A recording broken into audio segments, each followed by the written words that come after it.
ready to speak geek. People who get it, get it. This is the Geek Speak Show. Geek is spoken here. They're listening. You're consuming. You're watching with your ears. Oh, you just listen. This is the Geek Speak Show, featuring Henry San Miguel, Rachel Rosselli, and Joel Chapetana, and interviews with the movers and shakers in geek culture. Hi, I'm Chris Hardwick. Hey, this is Todd McFarlane. I'm Ralph Bakshi. Hi, this is Tara Platt. And this is Yuri Lowenthal. I'm Zach Whedon. Let's Speak Geek with Henry, Rachel, and Joe. Otherwise known as at Jedi Knight Rage RAC, at Joel Japetana. Me, you can follow me at Geek Speak Show 1, the number 1. Welcome to the Geek Speak Show. We haven't been together in a while, have we? I know. The old gang is back. Yeah, last week I kicked off my time of the year, Halloween, with our producer Angel. I said you guys weren't here because somebody, I'm pointing over there toward Rachel's direction, somebody gets scared of things that go. Stop making fun of me. I just don't like it. It's not making fun of you. It's stating the obvious. So we're not gonna do a lot of Halloween stuff today. It's gonna be this weekend here in San Francisco. The Alternative Press Expo. No, we're not going to the zoo. The Alternative Press Expo, APE Expo, comes here. I saw on the website it's the last time, not for APE, but the last time in the concourse building because it's being torn down to make room for some apartments or condominiums. I don't know. They're doing something new here in San Francisco. Prices in San Francisco, rent prices are too damn high. So we will talk, of course, to David Glanzer every time we do Comic-Con or WonderCon or APE. It's not a show until we talk to him, so we'll talk to him about that. So that he'll be coming up in just a few minutes. Before we do that, TV talk. Let's talk about TV. I think last time we were together, the Marvel Agents of S.H.I.E.L.D. premiered. I think we unanimous with us here. We all like it. Yeah, we like it. I'm caught up, except for the last night's episode because I was working last night. But right, of course. Yeah. Working. I know, your boy has a day job. I mean, night job. Oh, okay. So I guess lunch is on you today. One of those. One of those. Yeah. So I got to say, I haven't been disappointed. It was nice from last week seeing Director Fury, yes, played by Sam the Man Jackson. Wait, what? He was in that? I thought you saw last week's episode. Yeah, I know. Come on. Director Fury? No, you talking about the Peru episode? Well, no, you see, you had, it was, 084? but you have to stay until the end. It's a Marvel show after. Oh. Now, wow, good job. Take your headphones off unless you want to be spoiled. No, last night's episode introduced what may be the first supervillain we see in S.H.I.E.L.D. You know who Graviton is? Of course, dude. Mm-hmm. It's Graviton. At the very end, Dr. Hall, who we know in the comics becomes Graviton, his hand comes out again, and everybody who knows, it was kind of like the Thanos reveal at the end of Avengers. Like, we know who's coming next. That's why they say in the plug you need to stay until the end for every episode. Actually, you know what though? What? I feel like they're a little bit slow. Like I expected it to be a little bit more actiony and a little bit more, pulling us along. She wants some boom bam. Wait, you are watching ABC, correct? Yeah. Marvel's Agents of S.H.I.E.L.D. Because it's been nothing but action. It hasn't slowed. Well, it slowed down a little last night, but it hasn't slowed down at all. I'm just saying. I was expecting more, like bang, bang, bang. I don't know. Wham bam, thank you, ma'am. And again, I judge it by my 10-year-old's reaction. He stays glued to the set, so if there's anything slow, believe me, he's gonna go get milk or go play with his Legos or whatever. He hasn't gotten up at all. And even last night, there was a little bit of character development. He liked that too. So yeah, okay. Well, maybe just because it's first couple, I'll let it go for now. But again, I'm happy with it. I'm happy with the Marvel Agents of S.H.I.E.L.D. Apparently, so is everybody else. Ratings are pretty solid. Sleepy Hollow, go ahead. No, not that. You're not going to say you lost your head or something? You always do every week. No, but Sleepy Hollow's three episodes in. It's pretty good. I mean, it's a little corny sometimes, but the corniness works. Not in a bad way, but it actually, especially the Ichabod Crane character, he makes the show. And it is turning into a Monster of the Week thing, but it works for this show. What was a monster last night? Who was the monster? See, now I forgot. No, on Monday, actually, as we record this. My bad. But, see, now you got me thinking, who was the monster? It was a demon. 2 demons, actually. Oh. So Sleepy Hollow's doing pretty good. What else do we have? Your show came back. also Revolution. Yes, Revolution. It did, and it's awesome. By the way. Yeah, I mentioned. All kinds of crazy stuff. Mentioned an interview with JJ that I saw somewhere where he mentioned that it's going to have a different tone, and I kind of saw it. I mean, did you get that? Or? Yeah, I felt the same way. Like it turned a corner, and now I'm loving where we're going with it. So I'm excited. And actually, you know what else? I was watching Big Bang Theory, and it's still hilarious and still one of my favorites. Ha ha ha! We're all laughing. But back to Revolution for a second. Do you get the feeling that, well, the tone that I see, that the way it's changed, it's not about let's turn on the power. It's about they turned on the power, but maybe we shouldn't have turned on the power because now everybody seems to regret the fact that they did. No, seriously. Because they turned it on, and then all of the guy set off all the nukes, and then they freaked out and tried to kill it all so they could save, different sections of. Spoiler alert if it's sitting in DVR, but did you really think Aaron was going to be dead?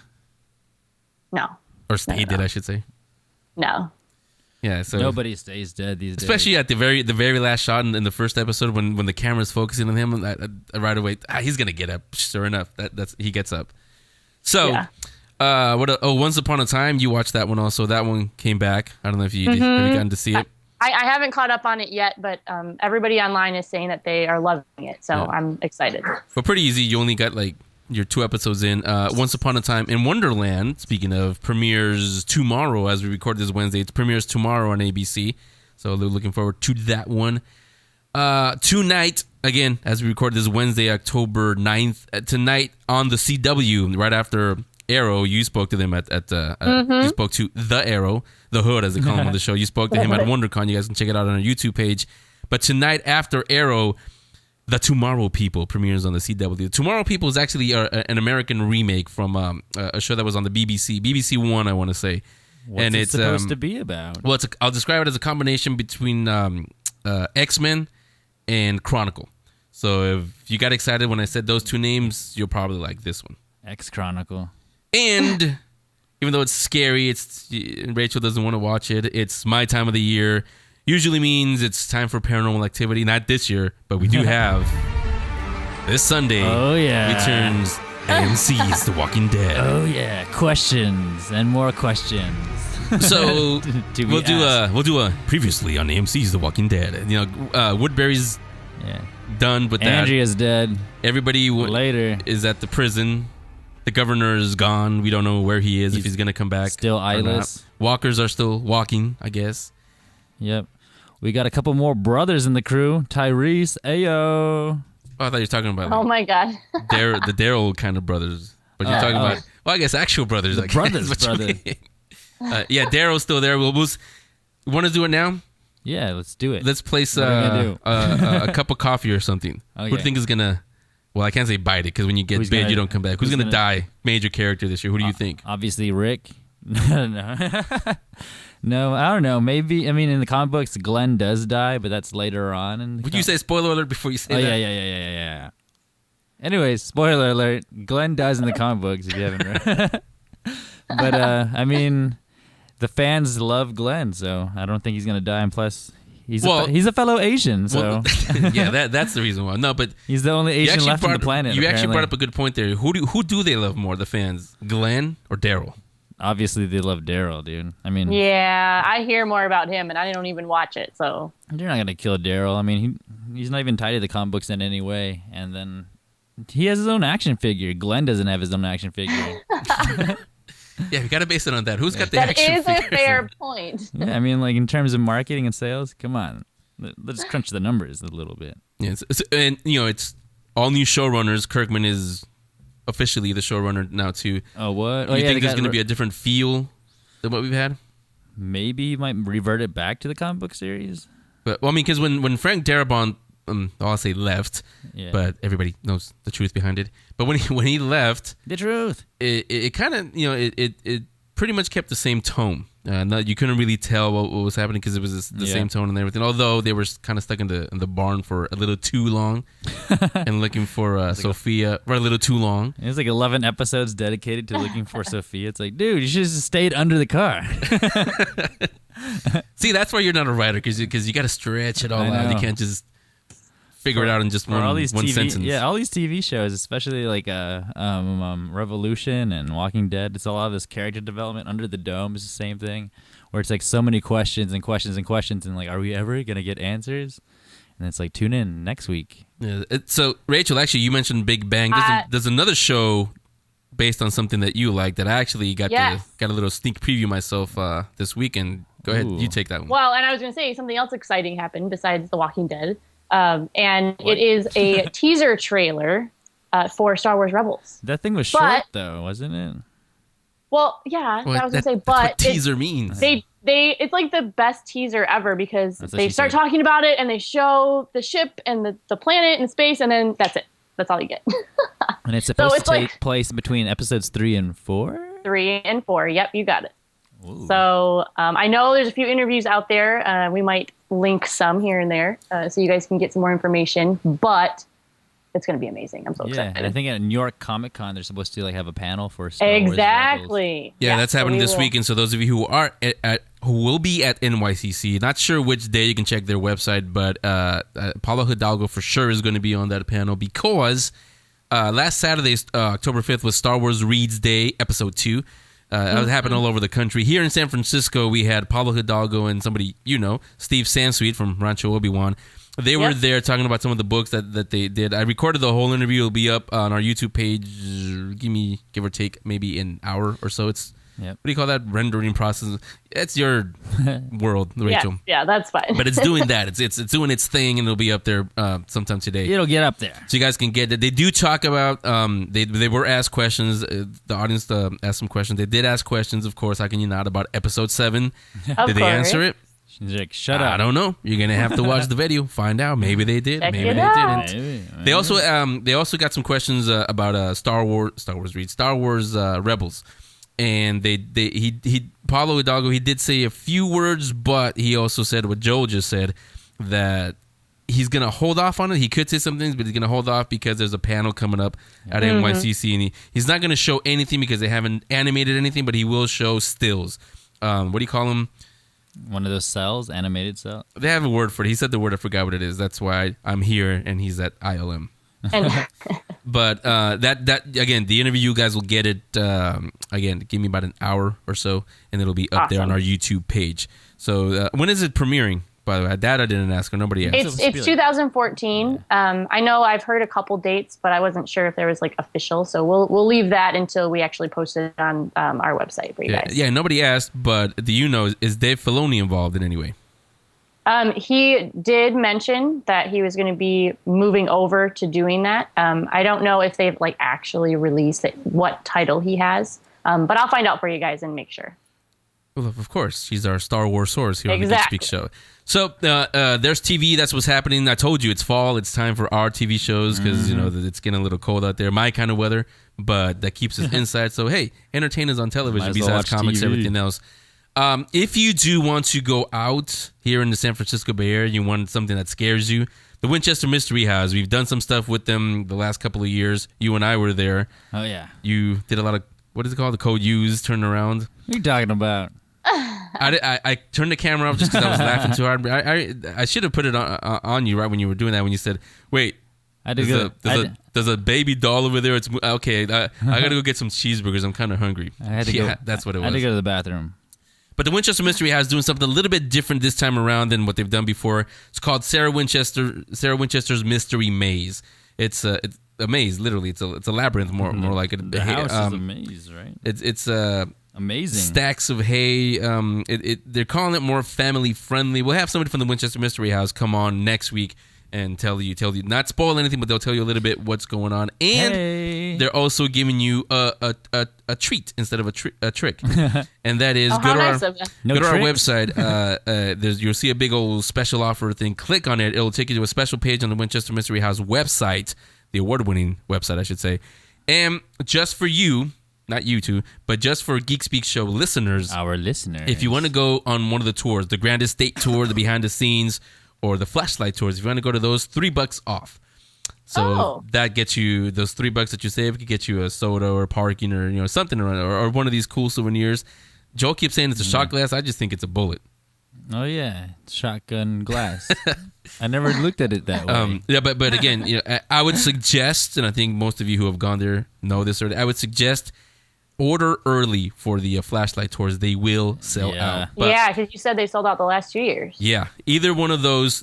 Just for you guys, just for Geek Speak Show listeners, $3 on the special page, Geek Speak Show page on the Winchester Mystery House website. Just for you guys, it's all on there for you. Where you're listening to the show, it's right below that. Can't miss it. So, let's take a little break, and we'll come back and talk David Glanzer and start getting ready for APE this coming weekend. The Geek Speak show will continue in a moment. Hey, this is Todd McFarlane, creator of Spawn, and one of the original founders of Image Comics, and you're listening to Geek Speak Show. Thanks for coming. It is the Geek Speak Show, getting ready for Alternative Press Expo, the APE Expo as we know it here in San Francisco, happening this weekend at the concourse. On to talk about it like we always do when it's WonderCon or Comic-Con time. It's APE time now, so David Glanzer, Director of Marketing and Public Relations for Comic-Con International, is back on the show. Hey, David, welcome back. Hey, it's great to be back. Yeah, good to have you back. I feel like I'm in good company, too. That intro by Todd. Look at that. Yeah. Big time. It's the time. Well, of course, we have to have one big star, introduce another big star. So one thing I noticed, and I got some emails about it, is this year's expo is being billed as not the last APE, but the last one at the Concourse. And then and I hear among the show, we're talking amongst ourselves, saying, David and company, they don't seem to have a lot of luck with venues over here in San Francisco lately. Yeah, it's true. That is this will be the last APE at the concourse.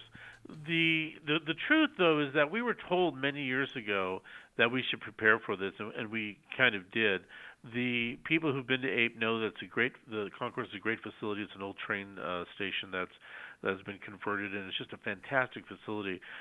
For years now, we've heard that the city was planning on developing that area into, I think, housing and whatnot. And so we've always been cautious. Expecting each year to be our last, but we were finally told that this would actually be the last year for APE there. So it's kind of sad because it's just a really great venue. But rest assured, we will be back in San Francisco, and we'll find another very, very cool place to hold the event next year. Yeah, I mean it's also on the website. This also happens to be APE's 20th years. So exactly. Can you believe it? Aww. Yeah, that's insane. For those who haven't been there for the whole thing, give us a brief history of how the APE Expo, easy for me to say, came to be, who came up with it, and how it became what it is now. Sure. Dan Votto, who's the publisher of SLG Publishing, who's not only just a really great guy, he lives in San Jose, and he had the idea of putting together a convention that would highlight independent and self-published creators. He's a regular at WonderCon and at Comic-Con. He loves the big shows, but a lot of his publications were a lot more independent, and he thought he wanted to have an event that would really highlight those people without the bigger studios or television or movies kind of stealing all the oxygen out of the room. So he created APE. The first year it was in San Jose. Putting on a show is a daunting task, and shortly after that, he had mentioned that he may not be able to do the show again because of a whole bunch of different commitments and whatnot. We thought that the show was a great event. It really met our mission statement to kind of like highlight comics, and we kind of agreed that we could take it over and maybe continue the show, and we did. We kept it in San Jose, I think, for 1 or 2 more years, then moved it to San Francisco, where it's been ever since. And it has about 5,500 people, I think, attend, which is really, really good for a show of this size. And it's honestly, of all the shows that we produce, it's probably one of the most laid back and one of the most fun, I think. And we just mentioned that this is now 20 years later. How important or relevant do you think a convention focusing on these independent publishers is or is going to be as all of this geek culture becomes more prominent? Well, that's a great question, and I think it's probably even more important now than ever before. One of the things that we've always said is because you're a fan of one thing doesn't mean you can't be a fan of other things. If you like comics, right. It doesn't mean that you can't like movies or games or stuff like that. And the reality of the situation is, a lot of these conventions now have all of those different elements. Something like APE is really important because it doesn't, and I think it should be celebrated for that. It's an opportunity to really get in and spend a long time being able to talk to people who are creating their own works right there in front of you. We have a lot of different workshops on breaking into, comics, mini comics, things of that nature. It's an amazing creator-fueled environment that has a great electricity about it. I mean, I really love this show.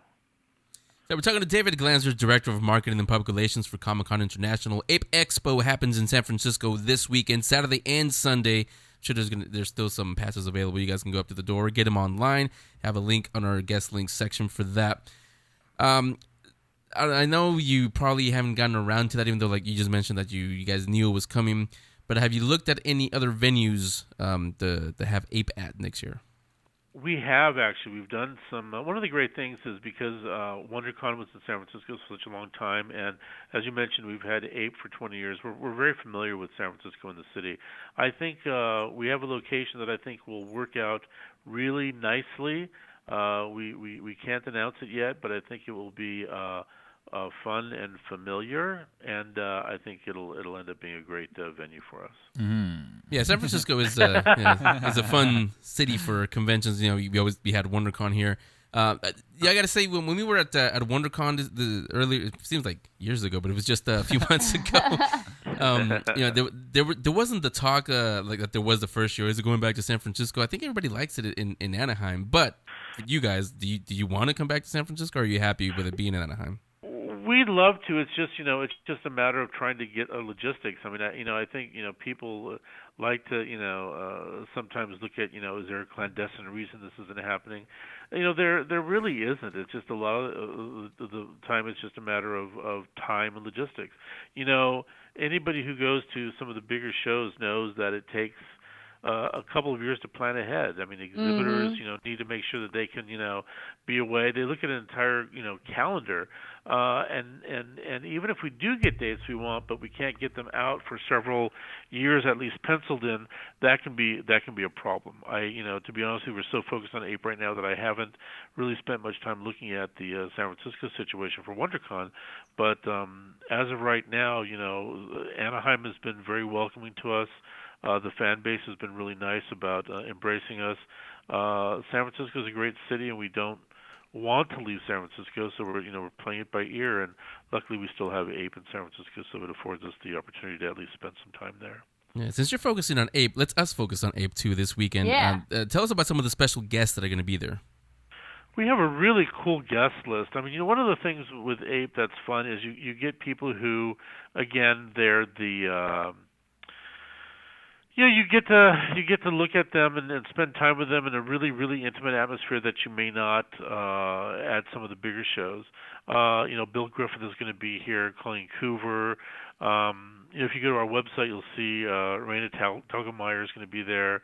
Ron Turner, who's a San Francisco, person who's a great, great guy and the founder of Last Gasp.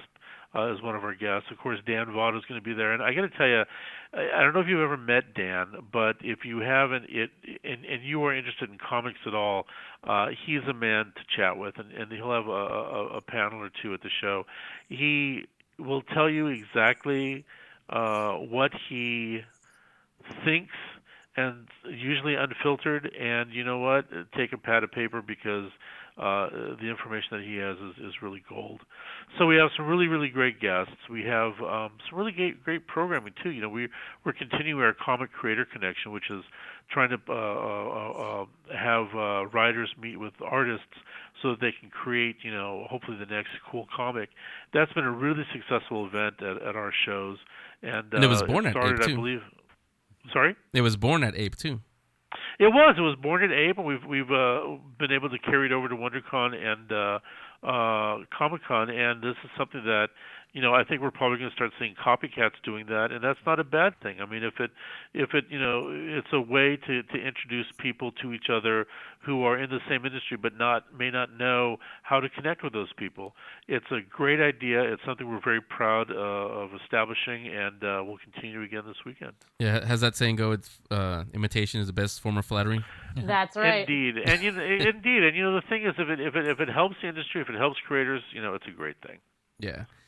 So again, this is all happening Saturday and Sunday this weekend here in San Francisco. Alternative Press Expo at the Concourse. The last time at the Concourse, not the last time for APE, at the Concourse, the building itself. There'll be a new venue. 20th anniversary too. Yeah, just keep going there. That's right. We'll try to meet Dan. Maybe we'll talk to him. Absolutely. So this is just me. I guess you can call it geeking out or just thinking into the future, however you want to see it. I think if you ever do bring back WonderCon back to San Francisco and you merge the two, APE and WonderCon, that would be fantastic. Wonder Ape. Wonder Ape. Oh, Wonder Ape. Look at that. Oh, my gosh. Let me write that down. Trademark you know what? I that's something that, I will say has not gone unmentioned. We just want to make sure that APE doesn't lose its identity. Right. And maybe there is a way to combine the two. I don't know expenses, how that would happen, but I don't think that's a bad idea, and it's something worthy of exploring. Wonder Ape. That's really interesting. It's for the fans. Remember, you heard it here first. And honestly, just for me, this throws me off a little because that's how I used to plan my year. I knew that I would start off with WonderCon, then Comic-Con, of course, in the middle, then to finish off the year relaxing at APE. But now, at the Concourse at least. But now I don't know how I'm going to do that because Concourse won't be around. APE is going to be somewhere else. It's like going to high school. It's a whole new building. But you know what? It's going to be just as exciting. So don't worry. It is, and you know what? I think you're right. It almost kind of is high school. There's always that nervous anticipation. Will I fit in? Will things be okay? And you know what? It will because everybody else has that exact same feeling. And you're going to be moving with your friends and.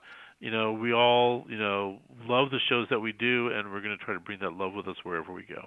Yeah, so again, it's APE Expo happening this. Why can't I say it this year? APE Expo happening this year, this weekend here in San Francisco. David Glanzer, Director of Marketing and Public Relations for Comic-Con International, the good folks that put on and plan for you Comic-Con, WonderCon, and APE. And David, you're always welcome here. We will see you maybe this weekend, and definitely, hopefully, we get a chance to talk again. But if not, we'll definitely see you for WonderCon next year. Awesome, thank you. It's always my pleasure to be here. I can't believe we're already thinking about WonderCon. Where did the year go? I know. That's true. Okay, David, thanks a lot. Thank you. All right, so getting ready for APE, that was David Glanzer. It's not a Comic-Con or WonderCon show without our usual conversation with David Glanzer. There it is again. So let's talk to some people who will actually be there at APE. One of them, old friend of the show, Alexis Fajardo. You know him from Kid Beowulf. He works on the Peanut comic strip. And he is back on the show. Alexis, welcome back to the Geek Speak show. Thank you. Thanks for having me on. Yeah, pleasure having you on. So before we talk about APE and everything that's going on this weekend, talk about what's happening with Kid Beowulf, the series. Well, yeah, I think last we spoke, I think you had me on to plug my Kickstarter, which I thank you for because that was a success. And book 3, told you guys. I know, it works, if you can believe it or not. But book 3, Kid Beowulf and the Rise of El Cid came out in the spring, and been sending out all the Kickstarter rewards. Everybody has their swag, and the book is now available on Amazon and at my website, and just doing the promotional tour for that book. Yeah, and it's been going really well.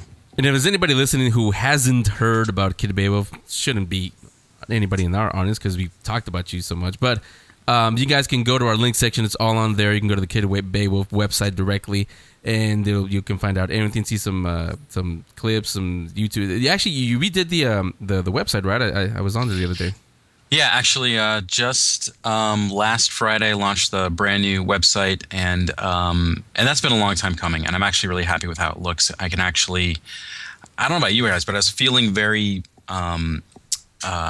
I don't know, I had things like Twitter and Tumblr and Facebook, and I'm like, they're just too many separate things, and I want to kind of bring it all back to the hub, to the center. I'm going to kind of use the website as a platform to just do weekly updates and make a little more centered and just better for, I think, fans in general. I think that works too. Yeah. If you bring everything together, instead of people trying to go from one or the other or just like a page here and there, then they actually can see what's going on directly from the person. So I'm always a fan of that. Yeah. We'll try. It's going to be old school website blogging. We'll see if the people are up for that. Old school. Might as well have a chat room. Exactly. Now, also on there, I saw that Kid Beowulf is going to what is it called? Tapastic? Yeah, it's Tapastic. It's a web comics website, and it's sort of like an aggregator. And I've learned about it through a former colleague of mine for the Peanuts studio, Nina Kester. She's sort of one of their social media brainstorm persons. But she brought me on board, and it's a really cool platform and very easy. I thought it would be easier to do this than opposed to sort of integrating some sort of in on my site in particular.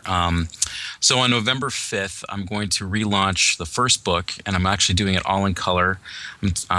I'm stealing a page out of the Jeff Smith playbook, and I'm going to launch Kid Beowulf and the Bloodbound Oath episodically Tuesdays and Thursdays, and it'll run through the year. I think I've broken it down. It's going to be maybe 50 weeks, and I'm sort of in the midst of coloring the book and kind of revamping it, and it's a grand experiment. We'll see if it works. I'm just hoping to get a whole new audience to read the stuff. You sent me the first 2 books. I have those here in the library. Thank you for that. Now, when they start going up, is it going to be the exact same book, or are you going to add anything new to it? Aside from color, it's going to be the same. I am tweaking some text here and there, but for those who've actually read the book, it'll be the story that they're familiar with. It's just sort of like put a new coat of paint on it, and really the webcomics community is so huge that I want to introduce them to Kid B if they're not already familiar with it. So it's not Rachel, you'll know what I mean by this. It's not a special edition version of Kid Beowulf. No, I don't want to George Lucas it. Deleted scenes. Yeah, I can't believe that's actually become a verb, but yeah, I want it is now. Yeah, I guess so. It's gonna have, as I said, new color and some new effects, but the content is the same, the story is the same, and we'll see how people cotton to it. I like how the pages are looking in color.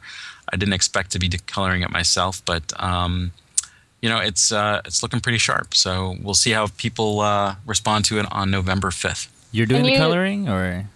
I have a fellow who's doing the flats for me, and then I'm doing the cleanup work, and so it's sort of a half and half project. A lot of the pages really need a lot of tweaking because as a cartoonist, I'm obsessive compulsive, so they have to look just right. Yep. I would say the majority of the coloring is done on my end. And you did say that doing it this way, releasing it episode by episode, and putting it up on the new site, you're trying to get more people to read it if they're not familiar. So Joel is someone that actually doesn't like to read, and he's more about pictures, hence why he's asking about color. The colors, Duke, the colors. That's right. How do you get kids interested in reading if they don't like it already? That's a great question. I mean, I think in part a lot of it is teasing them with the color. A lot of times I'll be at a show and the parents will be really interested in the content I have because it's sort of melding classics and comics. But a lot of times the kids want to see it in color because it's just, that's what they're attracted to. So, and that's kind of partly the grand experiment, to actually see how it would look in color, see if I can sustain those updates, which I think I can. I did a webcomic way back in the day. And eventually I think, down the road, publish colored editions, perhaps through Kickstarter, perhaps through a publisher. It's all kind of up in the air. I just want to sort of get it out there, see what the World Wide Web is all about, because I have a lot of friends who have been very successful with webcomics. So I want to bring Kid Beowulf to that platform.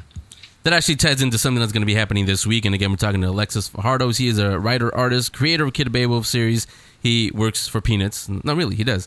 Again, the link is up on there. You can find out all about him. But this weekend, he will be at APE. That's why he's on, because we were talking to a lot of people who were going to be there. The Alternative Press Expo happening for the last time at the concourse. You just heard David talk about that. You're going to be actually on a panel Saturday, 12 p.m. CBLDF, the Raising a Reader panel. Talk about that. Yeah, I'm really excited to be on this panel. I was actually on one very similar at Comic-Con in July, and I was joined with fellow cartoonists Raina Telgemeier of Smile and Dave Roman of Astronaut Academy, and a couple of cartoonists, as well as librarians. We were all on the panel talking about just the challenges of getting kids to read, whether it's comics or graphic novels or just good books in general. And that was really the mandate of the Comic Book Legal Defense Fund, and getting kids at an early age to pick up comics. And so I was brought on board because of my work with Kid Beowulf, and then also the Peanuts comic books that we're doing with Boom Studios, and just trying to talk about strategies for getting kids excited to read. You know what I was thinking about? Remember that back in the day, there's magic books where if you hold it from one place and you flip the pages, it's in color, and then if you hold it from the bottom and then you flip it, it's in black and white. Remember those? No. I don't think I ever saw those. You never seen those? I think you're making this up. No, this is true, but I don't know. I was just thinking about it because you could be like, "Hey kids, check it out. Here's black and white. Flip, flip, flip, flip, flip," and then all of a sudden, "Here kids, check it out. It's color. Flip, flip, flip, flip, flip." I don't know. Wow. A little off topic, but hey. That sounds like it should have come out in the 60s, not when you were a kid. I know, right? So anyway, it's Alexis Fajardo. He's the creator, the writer, artist, and an artist. He worked on Kid Beowulf. He works for Peanuts, like I said. Links are all up on the Geek Speak on the guest links section. We'll see you this weekend at APE. Look for us. We'll look for you. Maybe we'll do some video stuff with you also. So all of you, again, Saturday, 12 p.m., programming room number 1, CBLDF, the Raising a Reader panel. Lex will be on that one. So Lex, thanks a lot. I know you're always welcome here. Thanks so much, guys. Take care. Okay, so the final guest for APE this weekend, they will be Saturday and Sunday. They'll be there both days. It is Alkemy Studios. On to talk to us about it is Andrea Fernandez and Tevor Spencer, the artist. AlkemyStudio.com is the website. You guys can go there. It's on our guest link section. Andrea, Tevor, welcome to the Geek Speak show. Awesome, thanks. Yeah, thanks for taking the time. I know you guys are probably getting ready for APE this weekend. But the first question is, because Rachel made the face like, "What's Alkemy? What is Alkemy Studios? What is it all about?" We're kind of just a small design team. It's me and Trevor. We do a lot of things, ranging from animation design, like character design for feature animation, TV, app design, and now we're venturing into toys and publishing. So basically anything involving storytelling through characters. Ooh. Oh, that sounds really cool. Can you give us an idea, or maybe a couple people that you've worked with, what you designed for, or what characters you've designed? Right. Yeah. Sure. We've done work for Disney Mobile, Disney Toon, Paramount, Jim Henson. Variety. You guys are and all over the place. Yeah, we get to do a lot of fun things. And then right now we both actually just moved out to the Bay Area, and we're in-house creative directing for a company that's started in San Francisco and it's now in Oakland. It's called Goldie Blocks, and it's we're doing all their artwork and illustrations and developing new toys with them. Oh, that sounds awesome. What kind of toys have you guys been able to do so far? Yeah, I knew you were going to go there. I know. Well, this one is really, really cool. It's called Goldie Blocks, and it's basically a toy designed to get more girls into engineering and through storytelling and along with the toy component. So we've been busy redesigning their look, which just launched yesterday, the new look, and doing their figures and all that kind of stuff. Fun stuff will be out probably next year, but right now the books and toys are out and all that kind of fun stuff. You mentioned some of the other studios that you've done stuff for. I think I heard Disney in there. What exactly did you guys do? For Toon Disney, we just do for that one I did a little bit of early development for one of their new Tinkerbell movies, I guess. And also, for Mobile Disney we did some extra scenes in an upcoming game. I don't even know if the title's been released, so I don't know if I could say that. Oh, okay, with awesome. The movie theaters. Yeah. So yeah, that's been fun, and a lot of the stuff we do for movies and TV is kind of secret, and we never ever get to see it. So, or it doesn't make. Yeah, so it's kind of hard to tell You said too much already. Yeah, and it's hard for people to recognize what we're working on because it's always early development and all that kind of stuff. Well, she can tell us, but then she'd have to kill us. Yeah. Not good radio. So we're talking to Andrea Fernandez and Tevor Spencer, the artist at Alkemy. AlkemyStudio.com is the website. You guys can go there directly. You guys, if you're going to APE Expo this weekend, I still can't say it for some reason.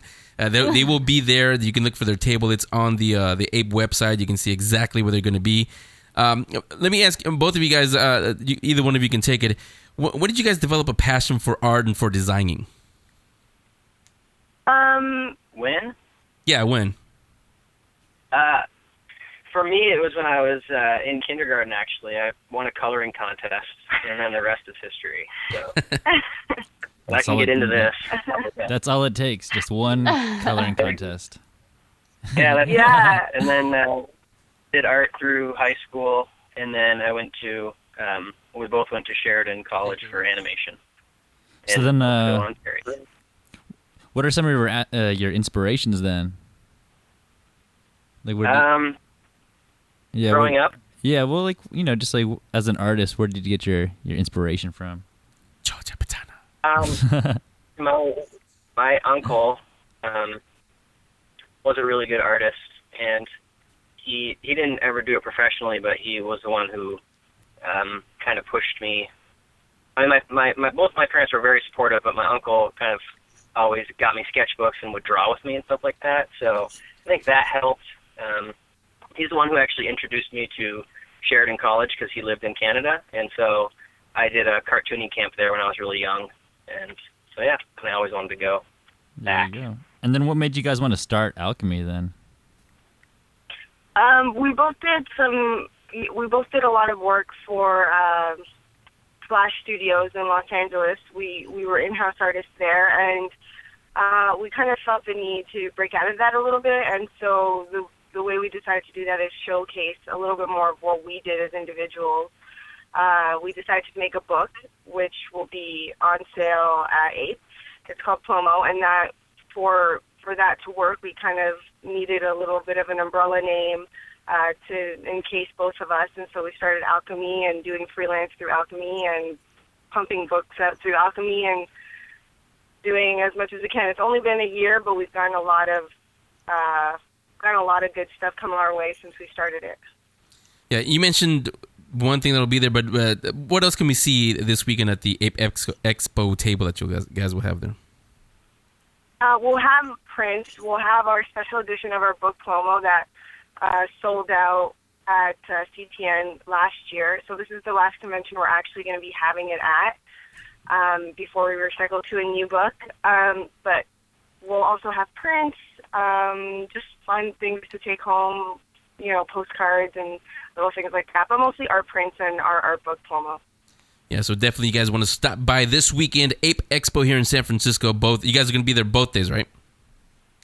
Yeah. Yes, that's right. Yeah, so stop on by. Go to the APE website. It's linked on our guest links. You guys can find the under, I believe it's programming or guest, one of the two, or exhibitors. I forget what it is, but it's in there. Look for there. The table will be there, so you know exactly where Alkemy is. Plus, it'll be a big sign that says Alkemy. You can't miss it. So we'll see you guys this weekend. We'll do some video interviews with you guys and showcase your work.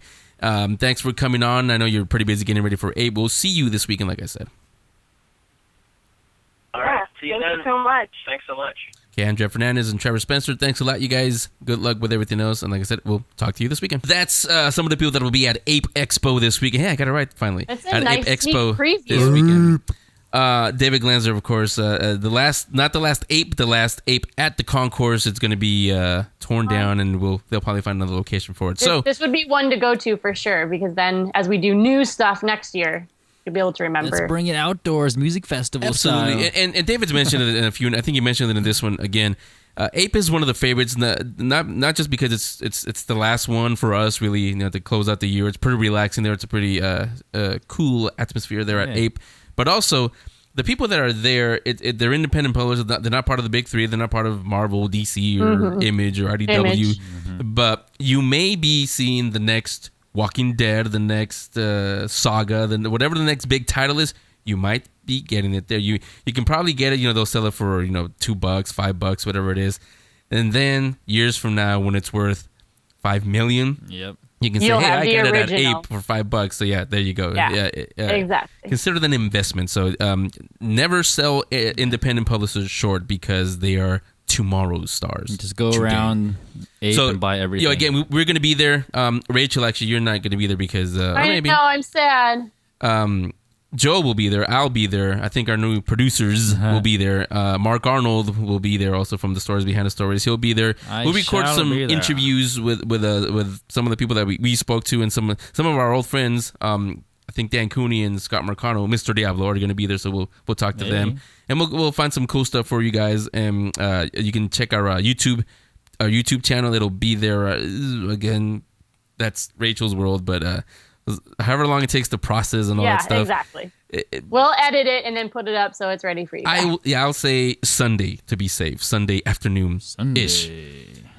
Next week, I think you mentioned it, Rachel, when you were at Comic-Con. There was banners there that said, what'd you say it said? Celebrating the popular arts, which... Oh, yeah. I took a picture of it, and it said something about... the popular avenue of popular arts or something like that, and it had Comic-Con, and I was like, "Oh my God!" No, it is that marketing industry celebrating the popular arts, and you were saying you brought it up only because to you it's like, "Hey, we've arrived, we're here." Well, finally, public radio here in San Francisco, it's KQED. Public broadcasting agrees with you. Tell me Tuesday, next Tuesday, it's Superhero Night on PBS. Ooh, yeah, oh yeah. It was going to be stretched over 3 days, but they decided, you know what? Let's just give it all to them in all one 3-hour special hosted by Liev Schreiber, who played Sabretooth. Yeah, that was the. He also played the. Okay, I'll call it that Wolverine movie. He also played Cotton in the Scream movies. But he's going to be hosting this, and it has interviews with people who we've talked to and people who we know. Both Lees, Stan and Jim Lee, are in this. Paul Dini, who's been on the show, so he's in this. Zack Snyder, who directed a little movie about a guy that flies earlier this summer. Everybody who's anybody in the world of comics, they're going to be in this Superhero Night. It's called Superheroes: A Never-Ending Battle. It's a documentary. It's going to be available, I want to say next Tuesday, but we'll talk to them. And other thing, we usually record on Wednesdays. The show will be up on Monday afternoon, so we're gonna talk to them, and you guys can get to hear a little behind the scenes before you watch. See, actually, now I thought of something because maybe I shouldn't say it, but it's gonna be going up against Agents of S.H.I.E.L.D. because it's starting at the same time. Yeah. So if you really like S.H.I.E.L.D., I would say DVR the first hour, watch S.H.I.E.L.D. live, and then pick up the last 2 hours, and then go back and watch the first hour again. See, there you go. That's what we're here for. Make life easier for you. Follow us, and I don't know where we'll lead, but just follow us. You can follow Rachel, Jedi Knight Rage, RAC, at Joel Japitana. Me, you can follow me when I go get some pizza because I haven't eaten nothing all day. Rachel, I think you can. I know. We're ready to eat now. But if you really need to follow me digitally, I guess, at Geek Speak Show 1, the number 1, and we'll come back next week, Monday. Remember, it'll be up Monday. It will be Superhero Night. We'll talk about that, and we're gonna talk about scary stuff. So Rachel may I got a sore throat. I can't do the show. So we'll talk Winchester Mystery House, and there's something actually you found it really, really scary happening here. It's a historical building, the U.S. Mint, where money used to be made. Screams will be made this October here. We'll talk about that next week when we come back, speak more geek, and say boo. Bye. Henry and the gang will return next week with an all-new episode. The Geek Speak Show is powered by GeekTyrant.com, MightyVille.com, RamasScreen.com, Zergnet.com, and Collider.com. Make sure you're subscribed on iTunes, follow them on Twitter at Geek Speak Show 1, become a fan on Facebook, and watch event coverage on YouTube/Geek Speak videos. See you next week. Cheerio. The Geek Speak Show.